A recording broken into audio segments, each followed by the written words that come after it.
Maya called Lena at 10:43 on a Thursday night and opened with the kind of sentence people only say when they already know they are in trouble. I did something pathetic. Lena did not even say hello. How pathetic. I restricted comments for 10 minutes. On what? The soft launch. There was a pause. A real one. The kind where the person on the other end is deciding whether to be gentle or useful. Maya. I know. You posted Evan? Half of Evan. His hand, the corner of his jacket, the second glass. That is not the pathetic part. No. Then say the rest. Maya looked down at the screenshot on her phone. The caption was still there, even though she had already changed it twice. C-4 finally felt normal. That was the line. 4 words and a table number. To anyone else, it looked like a restaurant caption. A little dramatic, maybe. Portland dinner lighting, 2 glasses of red wine, a narrow booth by the window, Evan's sleeve just barely in frame. But C4 was not just a booth. C4 was where Noah proposed 2 years earlier. Noah, the ex-fiancé. Noah, who had not spoken to Maya in 3 months. Noah, who had a new girlfriend named Riley, who posted like every brunch was a press release. Lena exhaled. Wait. Why would you put the proposal booth in a new boyfriend caption? Because I thought it would feel powerful. Did it? For maybe 7 minutes. The post went up at 8:12. At 8:14, Maya watched the first few likes arrive. 2 friends from work, Evan's roommate, her cousin in Denver. Nothing from Noah. Nothing from Riley. Nothing from the old engagement circle. At 8:18, she opened the comments and imagined the worst possible version of the night. Noah dropping a single cold joke under the photo. Riley adding a heart. One of their mutual friends asking, "Isn't that the booth?" So at 8:22, Maya restricted comments. Not deleted, not turned off forever. Restricted. Just enough to make the post feel less exposed. At 8:32, she turned comments back on. 10 minutes. No public fight, no dramatic reply, no message from Noah. That should have been the end of it. It was not. At 9:13, Riley posted a story. Black dress, restaurant mirror, one of those captions that pretends to be casual because it is placed too carefully. C4 was always your table. Maya read it once, then again. Then she put the phone face down like it had made a noise. Lena said, "You do not know that was about you." Come on. No, you do not know. She used C4. She used a table code. You posted a table code. That is a clue. It is not a confession. That was the first useful sentence of the night, and Maya hated it immediately.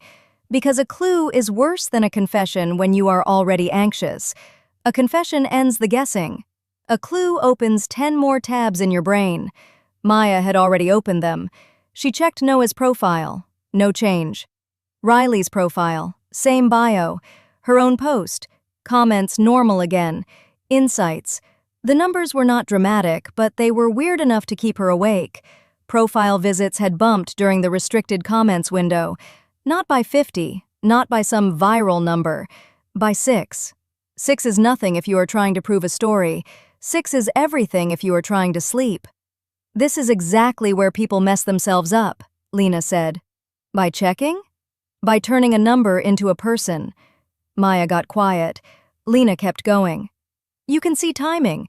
You can see that something moved. You can see your post went up, comments changed, profile activity moved, and Riley posted after. But you cannot say Noah saw it. You cannot say Riley got it from him. You cannot say the table number means jealousy.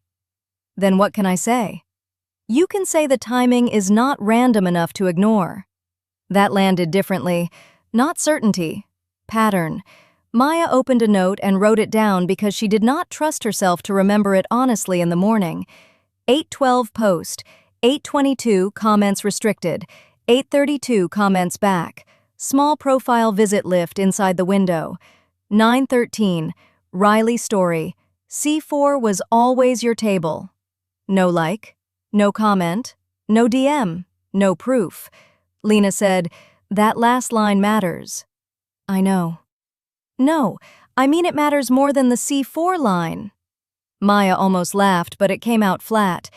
So what am I supposed to do with it? Nothing tonight. Which obviously meant Maya did something. At 9:38, she edited the caption.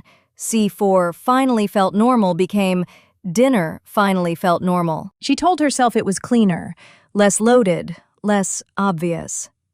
12 minutes later, Riley posted again. Not a photo this time, just a blurry close-up of a menu and a caption in tiny white text. Funny how people edit history. Maya stared at it until the words stopped looking like words. Then Evan texted, "You okay? You got quiet after dinner." That was the part Maya had not planned for. She had built the whole night around being seen by the wrong person. Noah, maybe. Riley, maybe. The old circle, maybe. But Evan was the one actually there. Evan was the one in the booth. Evan was the one asking if she was okay. And she had spent the entire night turning him into a shadow in her own post. Lena said, softer now, "This is the real story." "Riley?" "No." "Noah?" "No, you." Maya did not answer. Lena continued, "You wanted the post to say you moved on. Then you used the exact place that proves you have not fully moved on. Then, when the old relationship seemed to notice, you treated that as the important part." That sounds brutal. It is brutal. It is also useful. Maya looked at Evan's text again. "You okay?" The funny thing about social signals is that they can feel more honest than a conversation because they are harder to control.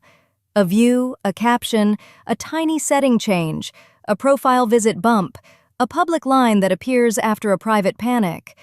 But they are not cleaner than a conversation. They are messier. They are fragments. They show movement, not motive. They show timing, not truth. Maya wanted Synapse AI to give her the forbidden answer, the one every anxious person wants from the internet. Tell me exactly who looked. Tell me exactly why. Tell me if he still cares. But that is not what a safe pattern can do.